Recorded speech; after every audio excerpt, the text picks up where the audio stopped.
Start. Okay. Okay. So, good morning, everyone. This is our fifth webinar in the series, bi-weekly webinar series, where we are inviting all the new experts like working in the area of civil engineering, targeting the future of like civil engineering, how we can design the futuristic civil engineering projects. So in this series, we are covering all the disciplines of civil engineering, we started with the geotechnical engineering, then structures, we covered environment, water resource, and now this time we are invited Dr. Rajat Verma from Purdue to deliver the talk on the transportation engineering. So, though it is really a honor for me to introduce Rajat, I mean, rather than the honor, it's a proud moment for me because I used to be a Rajat's roommate when I was at Purdue. So it's really a nice feeling for me to introduce Rajat as a speaker for this series. And trust me, the very nice people are joining this series. So it's really a proud moment for me. And if I talk about Rajat Verma, so Dr. Verma is a postdoctoral researcher at Purdue University right now. He did PhD also from Purdue itself under Dr. Satish Kusuri. Um, his primary research interest is like a mobility analytics, transportation planning, equity in the broader context of the urban science. His PhD dissertation concerned the evaluation of the transportation equity with the focus of accessibility, environmental injustice, and health issues pertaining to the transportation in the United States. He published research on travel behavior, mobility pattern, pedestrian infrastructures, evacuations modeling in various journals.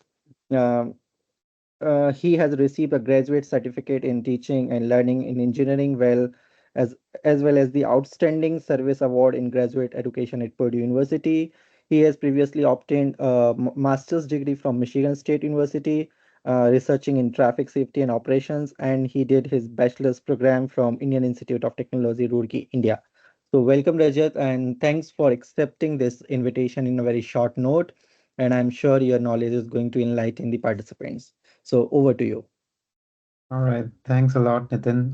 It's indeed a pleasure for me to present here. I've never been to SIU, but it's a pleasure to talk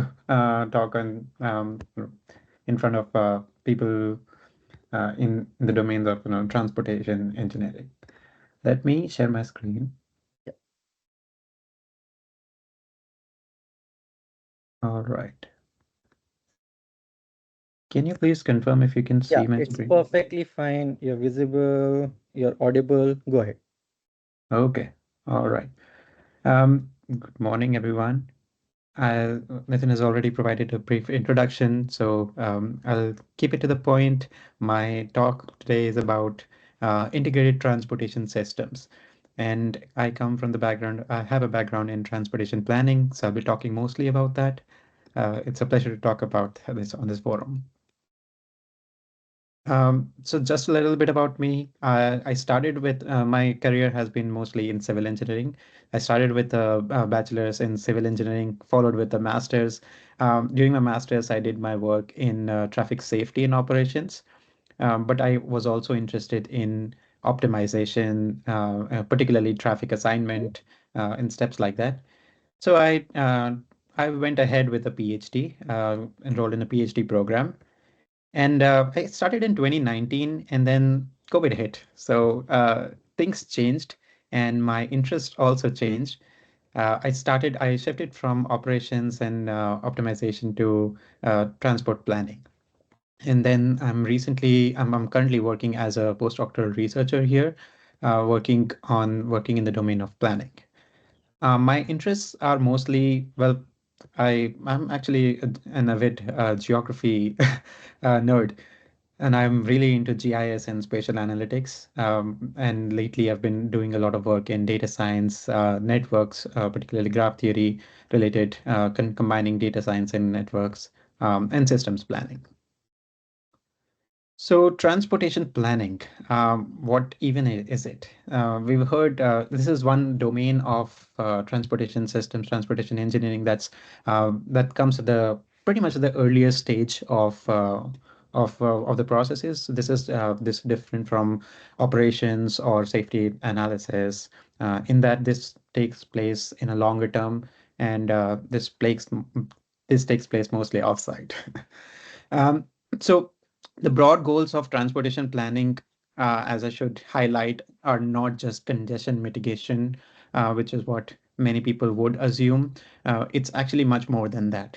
When people talk about planning, they talk a lot about how the land use distribution is integrated with the transportation systems.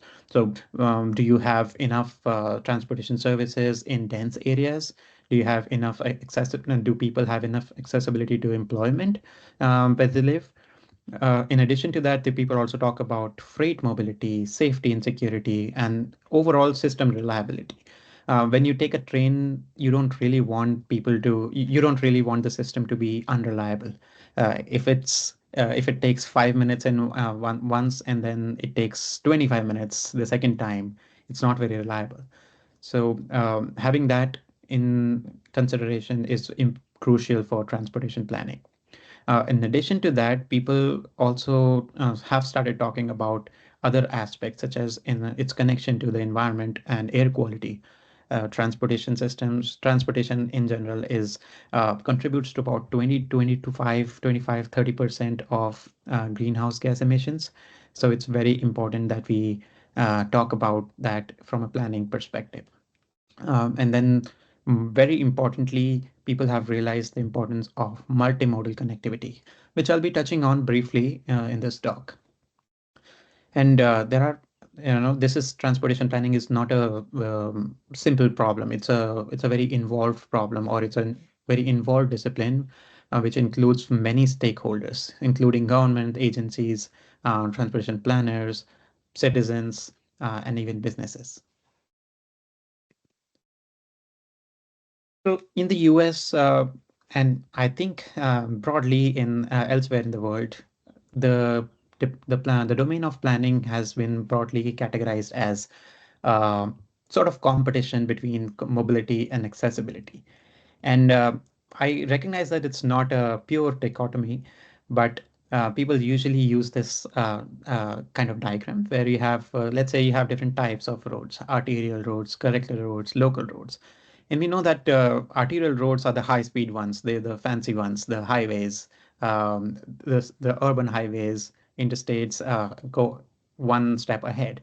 So they excel in mobility in that they're very high speed. People can reach places, distant places very easily. On the other hand, local roads they specialize in accessibility.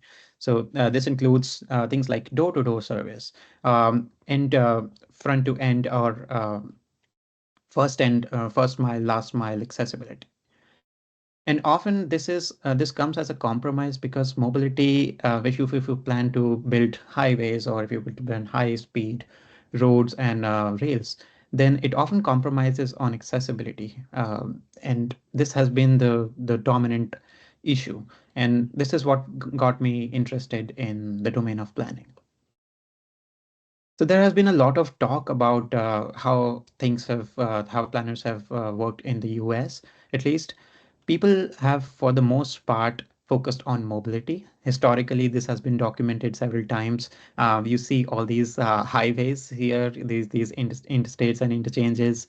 These are very high speed roads and hybrid infrastructures um, that focus mostly on mobility, but often neglect accessibility for the general people. And it's not that they're completely dichotomous, that there's nothing you can do about it. We can balance mobility with accessibility, so we can have walkable communities in addition to very high speed highways. And we can add to accessibility to rural areas. We can add accessibility to other modes like integrated transportation systems. But in the US, there has been a decent history of discrimination or neglect, so to say. Um, we don't really plan for all people. Effectively, we plan for some people. And in sociology, this is commonly referred to as horizontal or vertical equity. Here in it has been a lot of problems. It has been associated with a lot of problems. For example, the job opportunity differentials. People living in rural areas do not have as much access to jobs as people living in urban areas do. Similarly, the US has had a lot of issues with uh, an overt focus on car dependency, car-based travel.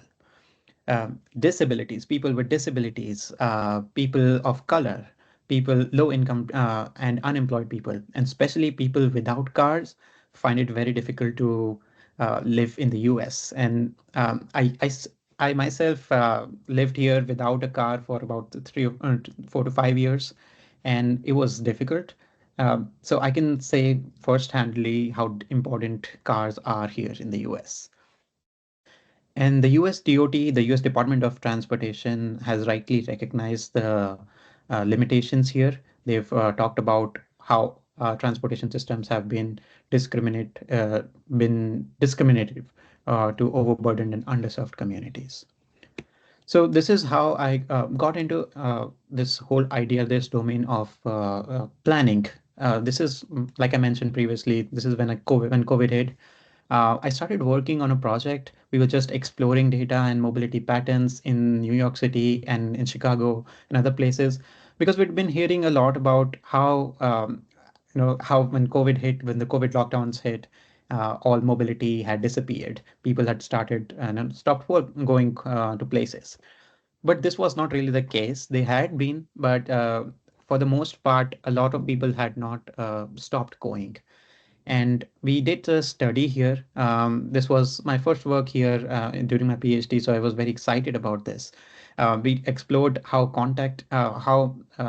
different places, different types of places, such as bars, pubs, restaurants, gas stations, they were crowded during COVID-19. So we used a lot of data for these mobility patterns, and we saw a very distinct pattern here. We saw that even though high income visitors did not and low income visitors to different places started at this very similar points, that there was a sudden decrease and drastic decrease. So high income visitors to places were able to drastically reduce their visits, and not only visits but also crowding, whereas low income people were not able to do that. So it got me thinking, are they essential workers? And why is that happening? Is there some sort of discrimination, not overt discrimination, but covert discrimination? So the rest of my talk is, gives a brief overview of these things: mobility, accessibility, and equity. And these are tied because my thesis are also related to these three things. First, mobility studies. We started with mobility data. I was a lot interested in data analytics in general, so we started with that. So if you in transportation, there's this very famous paradigm or a paradigm of traditional traffic planning, transportation planning. And within that, there's this task for demand forecasting. It talks about how demand will increase, traffic demand and congestion will increase in the future for certain scenarios. And there's this very famous four-step process of trip generation, trip distribution, mode choice, and traffic assignment. Um, so this is a very established model, and people have used this a lot. Planning agencies still use this model a lot. So the traditional four-step process has been in place for decades, and there are already many software tools available for that. However, when we take a course in planning, we often see that these are based on many assumptions, and more importantly, outdated models and data sets, things that were essential in the past but are no longer essential. So I was interested in new data sets and methods that could be potentially be used in planning. And they mostly come from either personal travel surveys or big data sources for personal travel. And this includes things like in-vehicle GPS traces, smartphone GPS traces, call detail records. When you make a call, the signal goes to the nearest cell tower, and the cellular agencies are able to obtain this data and provide this passively. Similarly, when you log on to Facebook or go to Twitter and say, "Hey, I'm here at this restaurant," and you tag that location, that location is still sent, and people can use that, and people have used that information to identify travel patterns. Similarly, when you make smart card transactions on public transit, then those data can be used passively, or are collected passively and can be used by analysts. And with this new data set, the types of data set, we also get new methods, such as activity-based models that are much more useful, much more precise in the sense that they can be used for very precise planning. And of these, I'm mostly interested in the smartphone GPS category of datasets because one, they're very highly refined, they're very granular, and second, they are available for available on purchase for certain contracts based on certain contracts. The smartphone GPS data essentially looks like this. It's just these 4 or 5 columns, and there are billions of rows like this. So we have user IDs or device IDs. These are anonymized identifiers. You cannot recognize them. It's important for privacy concerns. And we simply get the latitude and longitude of those pings. So whenever you turn on any location-based services on your phone, for let's say for Facebook or for Google Maps or something, you get they send this ping to the satellite and they get this information.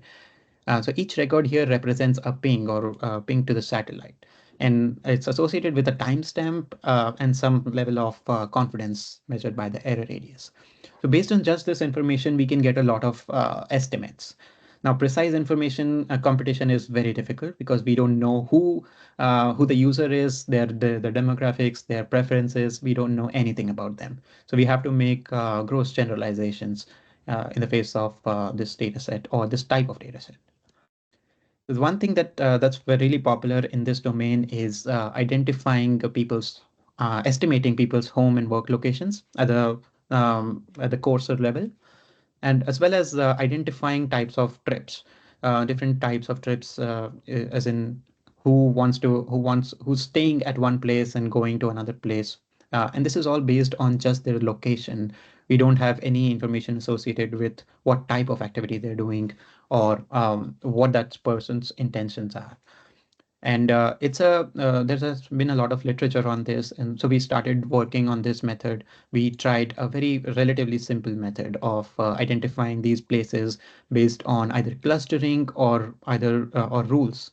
So for example, if we have points 1 through 12, we identify their estimated stop points. So if, let's say, for the sake of simplicity, if they stay here in this region of less than 250 meters apart for more than 30 minutes, then we can confidently say that they have stopped here for some task, for some activity.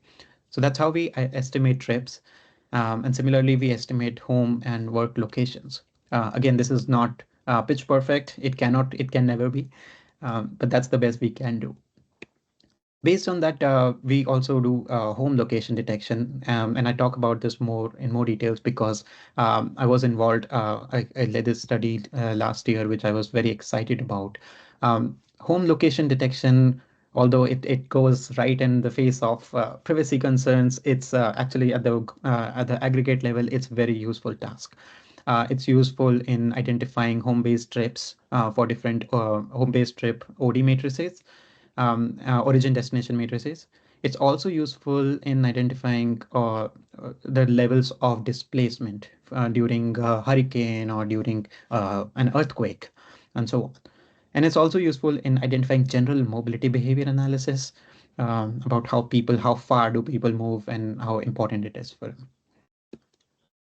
So we did an extensive study of comparing different home location detection algorithms, and we shortlisted these actually 4 algorithms, and then we proposed our own method, which is just a minor modification of one of those methods. The general idea of home detection is very straightforward. We say that people are more likely or most likely to stay at home during the night. So we identify the simplest method is just identify all the night pings, for example, 7 p.m. to 6 a.m., for example.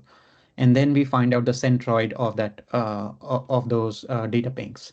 Similarly, we can do more things like grid them, partition them into grid or create clusters and so on. So we compared these different algorithms and found out that a modification of one of these parameters can greatly lead to greatly increase the likelihood of it being accurate. Again, remember that this is an unsupervised problem. We don't really know people's true locations, so it's difficult to identify exactly which method is the best.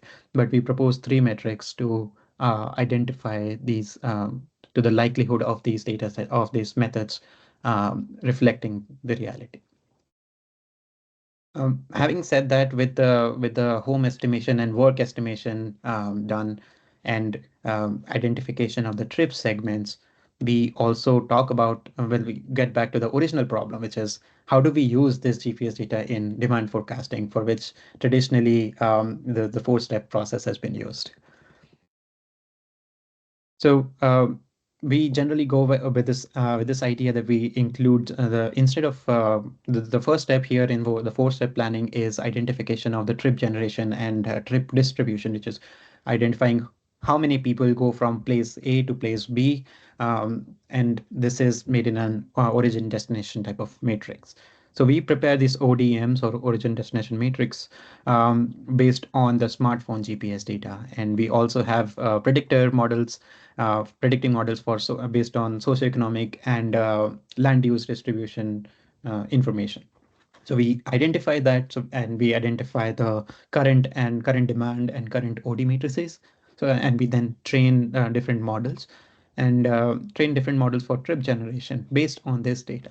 So the only difference here is that traditionally these models train trip generation models are trained based on just socioeconomics and land use distribution factors. So we identify we do this separately. We validate this based on the smartphone GPS data.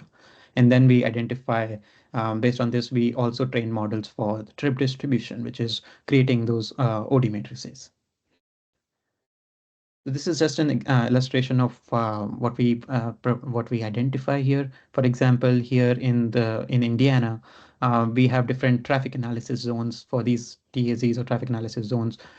We predict the future trips or the number of total trips, both attracted and produced.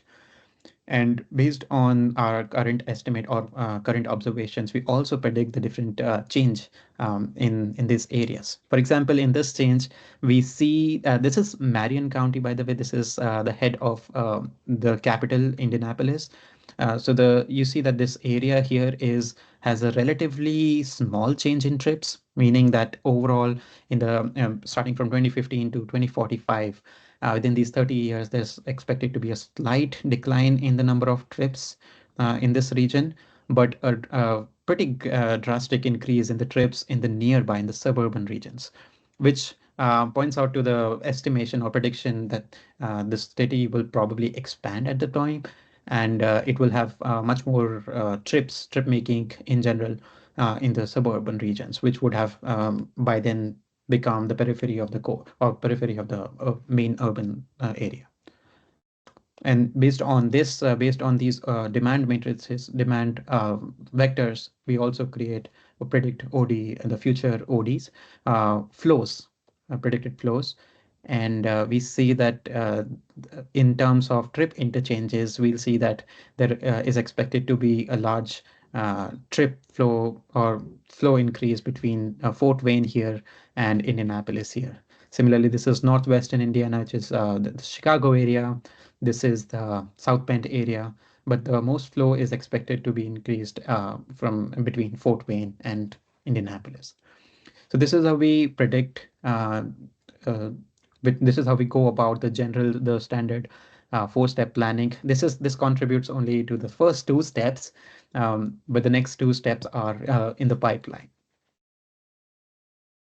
I'll just talk about the other stuff, mostly accessibility studies that I've conducted here at Purdue, just to connect this with how mobility is associated with accessibility. So accessibility in general is a very broad term in transport planning. It's considered as in the broadest term, it's considered as the ease of traveling to desired locations within given travel constraints. For example, you can only drive or you can only walk and you can only walk for, let's say, 20 minutes. You get tired after that and you won't make a trip. Um, and it really matters in transport planning. It's not directly integrated in traditional four-step planning, but it's essentially needed for identifying, for example, if you're constructing a new place, a new job opportunity center, let's say a mall or an office space, how this will influence the potential job creation or potential visits to different places to that destination. And it also helps us identify focus areas for development. For example, food deserts or transit deserts. And the US has a pretty good pretty bad history of having a lot of food deserts throughout the cities where there are large neighborhoods where they don't get access to high quality food. They only get access to inexpensive and often unhealthy food. So it's important for planners to identify which areas to focus on, and accessibility is one of those tools that helps us give that information. So the objectives for our work was to develop a generalized data set for different destination types, different travel modes, at a very granular level in the US. That's because we found that in most cases, we didn't find enough high quality data for our purpose. For example, there have been some data sets that talk about job accessibility, but there are very few that talk about accessibility to, let's say, hospitals or accessibility to schools or social service centers, which is important for many elderly people. So this was the main idea behind this study, and we started with we started with a general approach, but it ended up in a project, in a research project. So I'm very happy about that. And then we work on evaluating the distribution of accessibility to identify deserts or low access areas, particularly in Indiana. So spatial accessibility, well, I focus mostly on spatial accessibility, but in the broadest sense, it's measured by the number or weight of different types of opportunities reachable from a place. And in this case, we usually talk about some sort of distance or time threshold. So maybe we're not interested in, let's say, if I live in Chicago, I might not be interested in going to New York for grocery shopping. So there has to be some travel time or distance type of threshold here. So this is the general function, though this is a general form here, but accessibility measures have a lot of variability, and there's a lot of literature on which type of measure should be used for which purpose. But one thing common in if many, not all of them, is this concept of distance decay. And the general idea is that with increasing distance to the destination, the probability or the cumulative probability of visiting that place decreases drastically. And this rate of decline depends heavily on many factors. For example, if you drive, then you're fine with, or if you drive or take a public transit, you're not shy of visiting long distances. But if you're walking, then you get tired very easily. Or if you're going for grocery shopping, it's very likely you'll get some bags. So you don't want to walk or drive too much. But for work, you're more likely to travel long distances. So this is in the concept of planning or in the concept of general geography, it's known as an impedance function. Just this decline, this function. And this is a functional estimate for the impedance, for the extent of impedance decay. It's impedance because the more you travel, the longer distances or travel times, the less likely you are to travel. But one thing we noticed in the literature is that in most cases, there was just one impedance function used in most of these studies, which is terrible, actually terrible. So we went ahead in identifying different types of important variables or different important variables that could influence trip distance and travel time.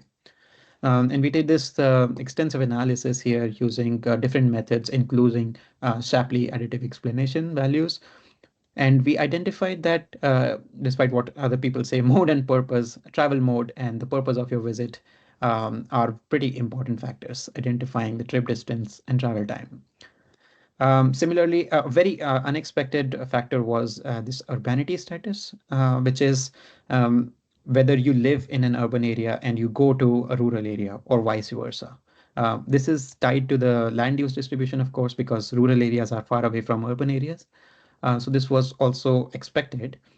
But one thing that we identified was that while individual socioeconomic status factors were not really relevant, they were relevant when combined into groups. So we categorized them into high socioeconomic status or low socioeconomic status, and we found out significant differences in their travel behavior. The next thing that we did after identifying the impedance functions, we also created different impedance functions for all these categories, for example, by purpose, by mode, and by socioeconomic status. And our suggestion to planners in general is to use different types of impedance functions for their different activities. Therefore, it's so that it's important that they do not misclassify accessibility. So if you, let's say, if you go by public transit, then uh, it's very easy to overestimate accessibility. But in reality, it's very inconvenient to go long distances for other types of trips using by taking a bus, because you also have to factor in account factors like the travel time, the walking time to the bus station, bus stop, and so on. And carrying groceries if you want uh, in your hand. That's a problem. So it's important for planners to develop these different impedance functions for a better estimate of accessibility. We also went ahead with identifying different types of metrics, and I won't go into much more details here, but the main objective for us was to develop a metric that is more or less summable over modes. So one thing that we've seen in the literature is that there are many competition type of measures of accessibility, where we assume that the destination of interest is competitive. For example, if you're going to a hospital and if the hospital has limited beds, then we cannot safely assume that if I simply because I live in a dense urban area, I will be able to access all those hospital beds, because it's not just me who's accessing it. It's all the other people around me. So if you live in a very dense areas, it's also very likely that other people also want to access that. So the effective accessibility decreases because of this assumption. And that's why we have a different class of metrics: cumulative opportunities and competition metrics. And these are the different variants of the accessibility metrics. But one of the problems with competition measure is that they're not summable by different modes. So if we were to identify, let's say, accessibility by any active transport mode, for example, walking and bicycling, then it's not very easy to do that through the standard competition measures. So we introduce our own metric here. This is a slight variation of one of these metrics, but this overcomes the limitation of active transport modes. And this is a study in review right now, so we hope to see some good news about this. And the last part here for accessibility is that we have developed an accessibility data set for the US. Again, this is also a work under review, but this is available. The data set is available for the researchers. We prepared the accessibility of by different kinds, these 5 metrics, these 4 and this one. And we've developed these access metrics at 3 special levels in the US: for the county tract level and the block census block group level. And this is a pretty comprehensive data set, because we have this by 5 measures, different types of measures of accessibility by 3 travel modes: walking, biking, and car. And different types of opportunities. For example, different types of hospitals, medical facilities, social service facilities, and different types of jobs and workers. And we also have that by different travel time thresholds. So this is a pretty comprehensive data set, and we hope that um, we can the research community can benefit from this data set in the future. Um, so one thing that I was working on is I'm currently working on extending this studies, and um, accessibility analysis is a very interesting topic for me. I've already started working on, let's say, if we have this data set, what do we do with this data set? One method is to identify the modal accessibility difference. For example, is downtown Houston much more accessible than Manhattan or the New York area or downtown Chicago? Well, clearly not, because even for driving, Manhattan and downtown Chicago are much more accessible than Houston. But this it gets more interesting because in bicycling and in walking, particularly, Chicago and Manhattan in New York are much more accessible than Houston, which is true because US cities are, especially Texan cities, are notorious for being overtly sprawling. You have large areas spread out. They're not densely connected, which is a very crucial factor for accessibility. So regions showing high utilization, these high and dark blue areas make high use of the transport infrastructure. And in this case, I'm planning to extend this work for identifying which factors even influence accessibility to opportunities. And this is something that is very interesting for planners, particularly comparing different cities in the US. And the other thing that I'm currently working on is accessibility of electric vehicle charging infrastructure. For example, we have an animation here about how the total number of EV charging stations and level 2 and fast DC chargers have increased in the different counties of Indiana. And we see some very interesting patterns. If you're familiar with the area, then you might identify that Lafayette, which is in the Tippecanoe County, Tippecanoe County grew very rapidly compared to other larger areas such as Gary in northwestern Indiana, which is close to Chicago. So overall, we see different patterns, spatial patterns, and this is something that that Indiana Department of Transportation is pretty interested in. So we're hoping to provide them useful information. Um, then the then and then an extension of accessibility studies is some work that I've done in walkability, particularly walking, but planning for pedestrians. And this is something very uh, interesting in the sense that I started with this idea of walkability first, and then came to accessibility, whereas walkability is one form of accessibility. And this is, there have been some issues with the current walkability methods, and our main approach was that, in many cases, we do need to get information on the network level, because at the aggregate level, driving modes like driving are perfectly fine at the bigger level because you can drive long distances. But walking and bicycling are very network focused. So even if you have a small gap, let's say if you're crossing a highway, you cannot really cross that. I mean, it's very infeasible to jaywalk a highway, and illegal. So we worked on this pedestrian network completion task, which is to identify creating crosswalks, particularly because sidewalks, some cities also already have information on sidewalks, but crosswalks or zebra crossings, people don't really have much, comprehensive data in the US cities. So we identified these crosswalk objects using satellite images, and fortunately, we have very good satellite images, and nowadays we get very good high quality object detection models. So we used this model called YOLO, which is you only look once, to identify crosswalk objects and see how they can be connected. They can be used to digitize the pedestrian network, to connect the pedestrian network. And very happy to say that when I was presenting this work at the Transportation Research Board annual meeting, someone came there and asked me, later on connected with me and said, we're interested in talking about this in our paper.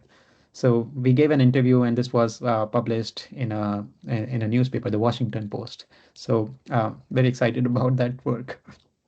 Um, so this work was mostly related to identifying different objects and converting them into digital, digitizing them and converting into feasible crosswalk segments. And once we have these feasible crosswalk segments, then assign them to the nearest potential candidate crosswalk segment. And once we have that, then we complete the pedestrian network. So we did that for a few cities in the US, mainly Cambridge, Austin, and Washington, D.C. And they all had different types of data. So, for example, Austin, for example, only had line type of information, which is what we wanted. But Washington, D.C., for example, did not have that information in the line form. So the data set, the data types were very different, and we were able to identify these crosswalks.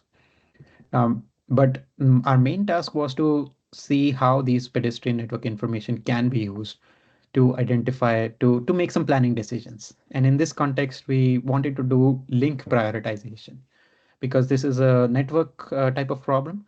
We wanted to say, let's say we have a given set of candidate walkways. So the city, let's say the city government has information on what areas, what candidate segments, crosswalks or sidewalks they can plan to build or to enhance, but they don't know which ones to focus on. So at the city level, at the urban network level, which one makes sense to be developed first to maximize our benefits.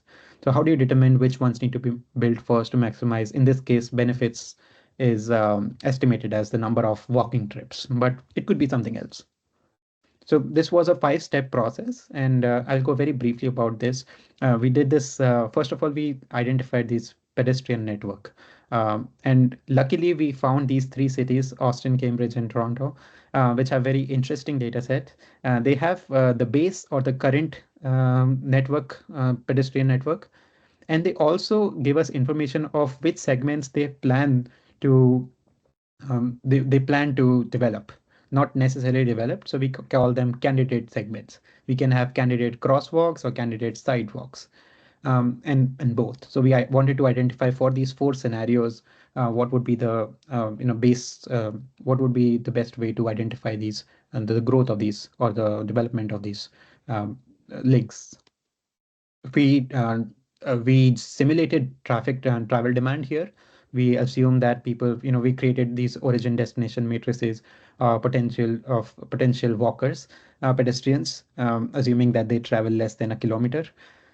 And we had indifferent information about assumption about the population, buildings, land use, to identify these, estimate these origins and destinations.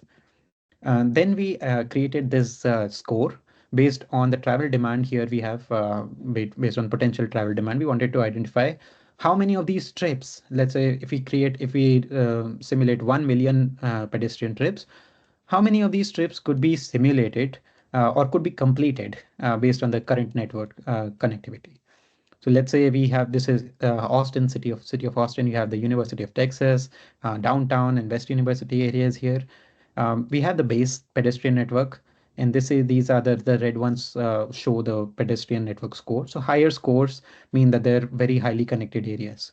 And of course, you can see the downtown is the most highly connected region. But if we develop all these sidewalks or let's say all crosswalks, how does the overall connectivity increases? And connectivity in the sense of potential number of trips that can be satisfied. And for these four scenarios, we created different levels of development. And this is measured by what we refer to as benefit cost curves. This is just an illustration of Austin, where let's say we add about all of the 100% of the potential candidate segments. Let's say put all the 100% increase in length of sidewalks. Then in a random trial, in different random trials, we get this type of curves, which is for random selection. If we increase, let's say 40% of the total length that we can increase, then we only increase about 10% of the total trip count. So this is random, and you can clearly see a convex curve like this is not very useful because you have most of the benefits concentrated towards the end. Whereas if we have this strategic selection based on the pedestrian network score here, shown here, then we can say that even if we add just 20%, if we strategically select those segments such that they contribute to only 20% of the total added length in the network, then we can obtain as much as 95% of the benefits with just 20% increase in the length. So a highly concave curve like this is very beneficial, and this depends on the type of network. So if you have a network which is designed in such a way that these curves are very concave, then it's a good thing for us because then we can get almost 99% benefits with just 20% addition of the link length. And this is just these critical walkways we identified for Austin using these 20% added length with just 2000 top 2000 sidewalks and crosswalks. So this is a distribution of the different um, critical walkways where in the implementation or the design of these 2000 sidewalks out of around 300,000 sidewalks and crosswalks, this could increase the walking trips by 11% and 35% respectively for sidewalks and crosswalks. And even though they're spread out throughout the city, they are largely concentrated in this area. This is also because this is a very dense area near downtown. And you can see the downtown area itself is pretty gray, meaning that there's not much scope for improvement there. Even at the University of Texas and downtown areas, they are pretty developed, but we can benefit a lot by developing the central East Austin area and the East Cesar Chavez region. So that's the gist of what we can do based on strategic planning.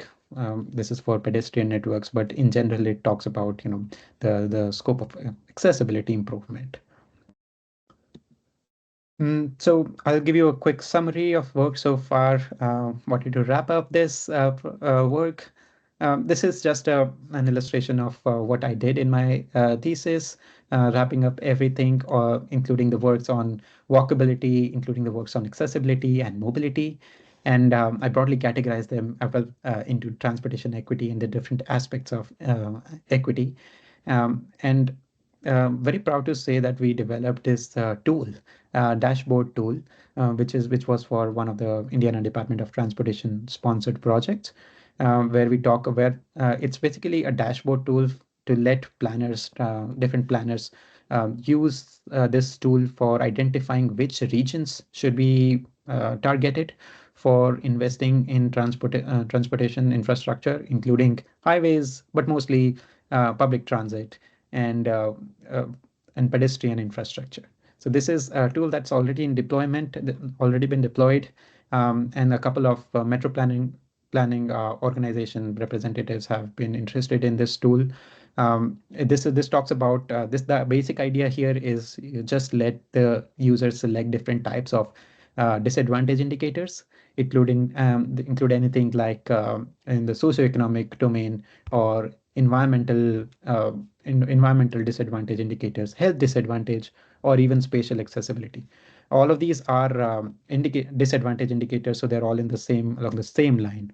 And you can do a lot of things like filtering this by different regions of interest or view it at a very granular level. And then once you get that, you get a map of this compound disadvantage index and some other details like most disadvantaged regions. So this is helpful for quick screening for analysts before they make further arguments to their planning department, to their planning authorities, which areas should we focus on at a broader level.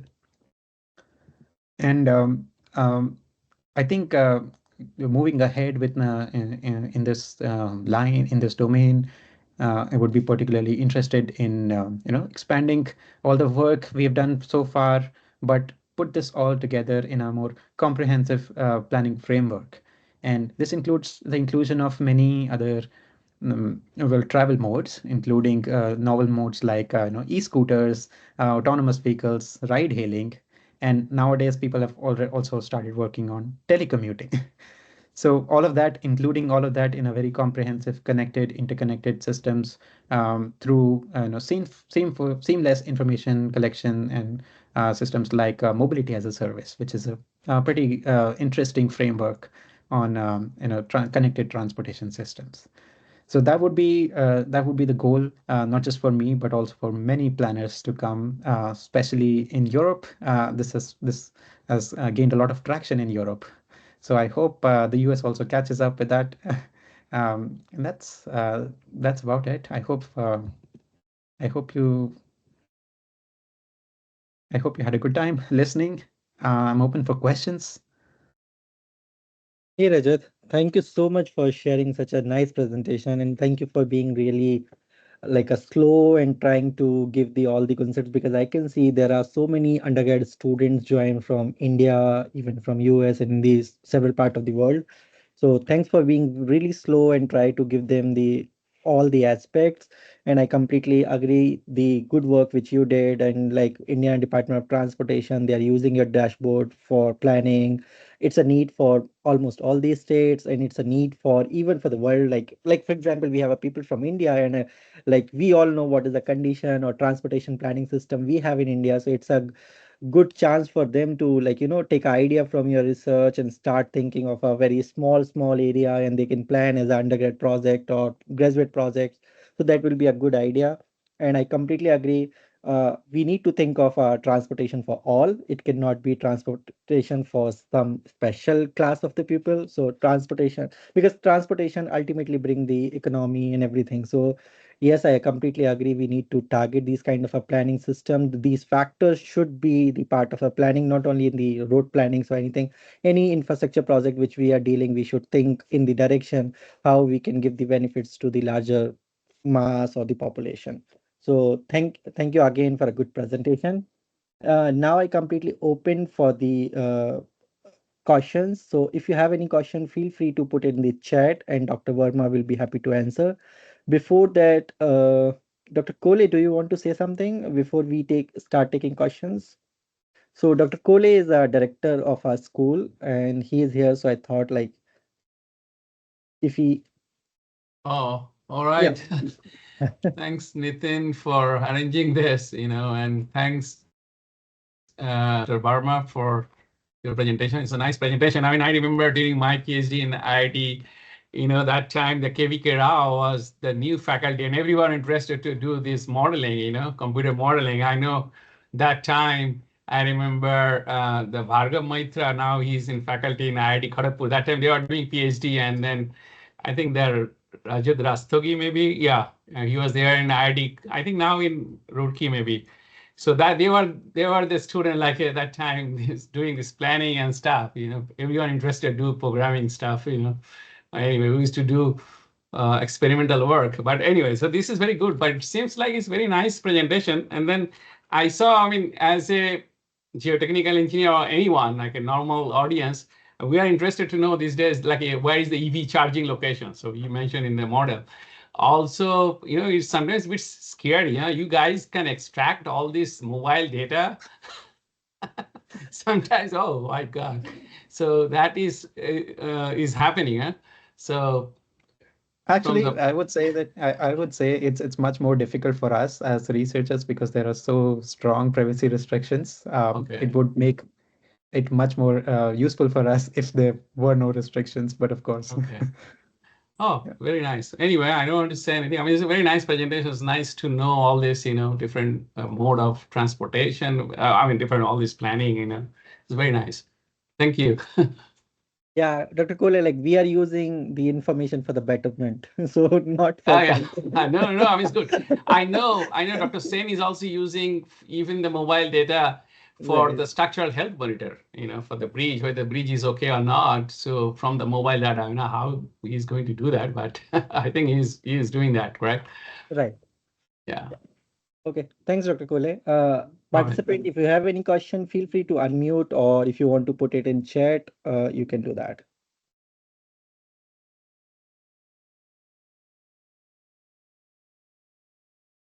Any question? Oh, no question?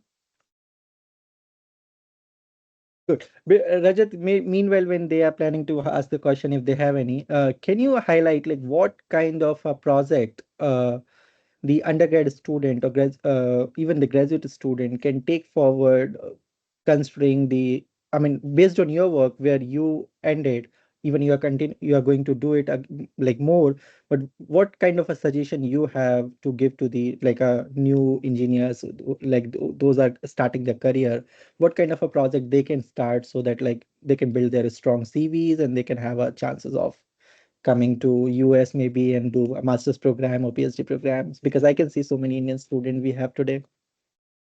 Yeah, I think in my lab and in labs I've heard of, people concentrate a lot on data analytics these days. So anything related to large scale analysis, particularly machine learning, that would be very useful because we're always looking for people who are skillful in that. We get a lot of projects related to that.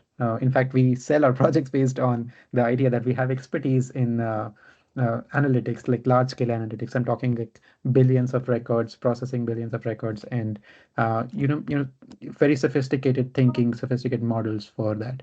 In my domain in planning, we use that as I mentioned for, let's say, evacuation estimation or trip segmentation, things like that. But there are similar tools, similar projects in almost any other specialization. So I would, if there was someone wishing to be, interested in this domain, then that would be the first thing in my mind. One more question, if I may ask, like considering the time of chat GPTs or like in general the GPTs, they are emerging in everywhere. Like students are more like trying to extract the information from GPTs. So, what kind of a caution do you want to give to the undergrad students, especially like what they need to take care when they are using the chat GPTs? Do you recommend using them, or if you recommend using them, what kind of precautions they should take to develop a good projects? Yeah, so I definitely endorse using large language models. I think they're helpful, and it would not make sense to not be aligned with in improving technology. It only makes sense to move forward with it. However, I've noticed that there's a lot of misinformation, potential misinformation. We take things for granted. While I was working on my dissertation, I used some to get facts and observations, but I noticed quickly that many of them were like completely made up. So it's very important that students be very cautious about reporting anything directly taken. I think it's a good starting point, but you should always cross-reference your uh, facts. Hmm. Okay. One more question from my side itself. Like for students, like those who are doing bachelor's program, like what kind of a tools they can use, the freely available tools, because most of the people like they may not have access of like many like a specialized softwares or something. So if they want to do a small project, like for example, let's consider a city like a Gwalior from where you belong, Bhopal from where I belong. If the students wants to do a same kind of a study which you did, like a network analysis, how the transportation is accessible to everyone, and that can be their major projects or minor projects. So what kind of a tools they can use, the open access tools? So can you give some light on that so that they can have access of those things? Yeah, there are actually many open source tools like that. In fact, I think I saw a repository on open access tools for using satellite images, and it's actually pretty dense. It's mostly useful for areas which have high, good quality data, like European countries, Japan, East Asian countries, and the US. But for South Asian countries and other areas, there are many tools like OpenStreetMap. OpenStreetMap, there's also open source routing machine, which I used for my accessibility work. Um, even for people living in the US, I think it does not make a lot of sense to buy all the data. It makes researchers are extensively using open source data, and I'm very pro open source and free and open source software. Perfect. So, a lot of Okay. tools. Right, right. Perfect. So thanks, Rajat. Actually, it was really enlightening presentation. People really enjoyed it, and they must have some idea today. Like they must be taking something from you, that how they can do their regional studies and how they can start using the transportation equity as a whole in their planning system. So I'm sure they will have a positive thoughts today. Thank you so much for joining. It Okay. was great. It was great Yeah. here. Thanks. Yeah. Thanks. Have a good Okay. one.